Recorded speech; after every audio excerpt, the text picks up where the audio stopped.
Yeah, the game started. We had thought we had a good plan. One of the keys for us was make sure we can defend without fouling.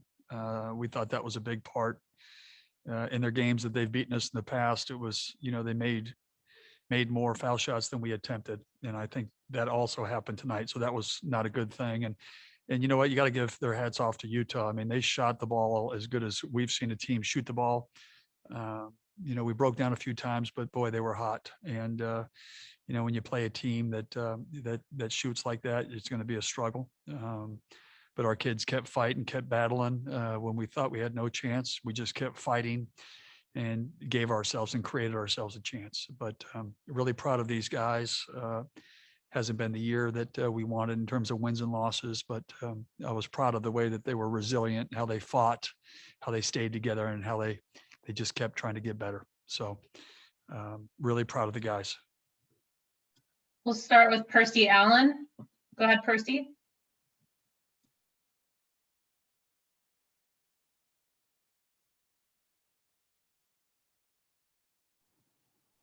There we go. Hi, Coach. How are you? Hey, Percy. How are you? I'm all right. Hanging in. Hey, it's that old adage about it's not how you start, but how you finish. Yeah. However, it seemed as if y'all had a really tough time overcoming your first half performance. Yeah, you know what? We just did, and they were on fire. I mean, I don't see the sheet how many threes they made in the first half. I'm assuming. I thought, 8 for 15. It was just they were just every time they were open, they were making it. Big guys were making it. Guards were making it.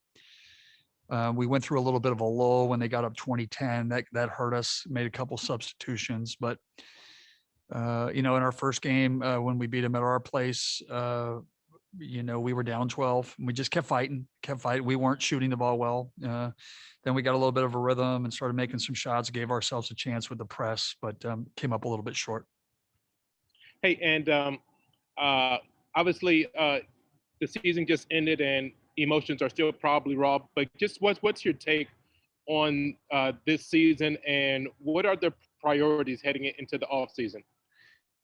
Well, you know what? It's so fresh off this game, Percy. A big thing is just kind of getting back, talking to the guys, getting ready, what our plan is for next year. Obviously, we were disappointed with our record. That's not where we want to be, and there's got to be some improvements. But these are things that we'll be talking about and working through. And but little fresh today with what's happened in this game. But we'll be back. We'll be back and better. All right, Coach. Thank you. Thank you. Lauren Kirschman. Go ahead, Lauren. Hey, Hop. How are you? Hey, Lauren. How are you?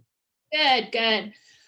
You mentioned this a little bit at the end of your statement, but just to see your team fight back the way they did at the end of a season that's been disappointing, just what did that tell you about this group? Well, that's where I was really proud of them. I mean, we played 8 games in 17 days and, we're at Arizona State, the last 2 of them, and we put ourselves in position to win. This one, we were a little bit far, but we just gave ourselves a chance. And that just shows resiliency, fight, togetherness, and still wasn't enough. But like you said, when you've had your ups and downs like we've had this year, to stay positive, to keep fighting is one of the keys to being successful in life. You get hit in the face, you got to keep moving. You got to keep moving forward. And these guys did it. We came up a lot short in a few games, but we kept fighting.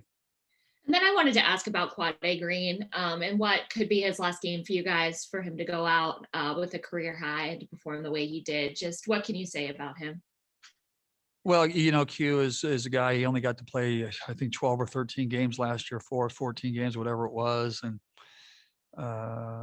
he's just plays hard. He's been a really good teammate, came all the way from Philadelphia. I just wish we could have gave him more wins this year. But, going through what he went through last year and picking up his academic work and getting closer and closer to graduating, he's shown a lot of progress, not only on the court, but in his life. And so I'm really proud of him in that regards. All right. Thank you. You're welcome. Chris Fetters. Go ahead, Chris. Hey, Hop. Thanks for doing this. Appreciate it. Yeah, yeah. Just was curious in terms of, you get arguably your best offensive output of the season.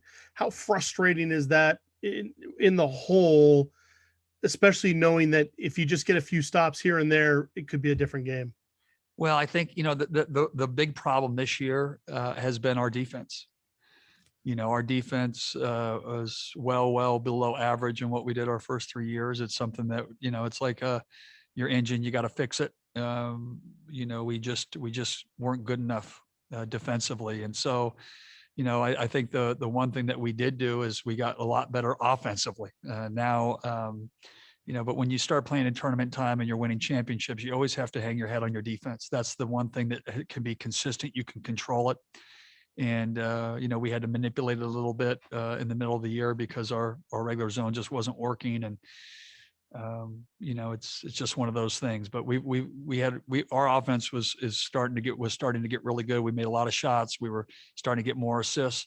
Now it just became, could we get enough stops? And we just fell short in a few games. And I know you just mentioned early that the idea of, especially these last few weeks, of trying to play really high level defense without fouling.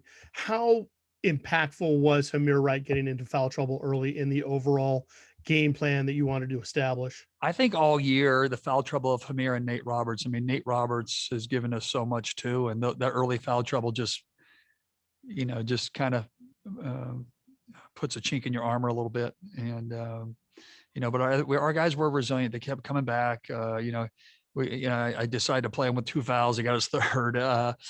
But sometimes that happens. But, foul trouble is never good for you. They made 20 foul shots. We only went to the foul line 13 times. I mean, those are numbers that we had to win to have a chance to win this game. And we came up short tonight. All right. Thanks, Hop. You're welcome. Got time for 2 more from Coach Hopkins, then we'll move on to Jamal Bay. Andy Yamashita. Go ahead, Andy. Hey, Hop, thanks for the time. Yeah, you're welcome, Andy. How are you, buddy? Doing good. Speaking of Jamal Bay, it seemed like he really started to find his groove late in that second half. How big is his shooting to what you guys are trying to do out there every night? Well, he's a guy who just works on it day and night, and he's become one of the best 3-point shooters in the country, not just in our league. And a guy that takes pride in his work, and there's no shortcuts in this thing, and work pays off. And I expect him to take a whole nother step in his game next year. He's been a great leader for us. He's not only made shots, but he can play make too. And I look for him to take a big jump next year and being one of the elite players, not only in our league, but in the country. Definitely. And then you guys really seem like you turned it on those last 8 minutes. What does that say about this group's poise? Well, you know what? It was fight, and pride. And, Utah was shooting the ball exceptionally well. They got us behind, and it's so easy for teams I've seen across the country just kind of lay down their weapons, and our guys just kept fighting. And that's what we just kept talking about in the huddle. And our guys just kept fighting, staying together, and trying to give ourselves a chance. And, we almost put ourselves in a position to do that. But just says a lot about these kids, their character, because it's easy to be happy and good when it's good. How do you respond when it's bad? And these guys fought, they worked hard, they kept getting better. We just came up a little short in a lot of games.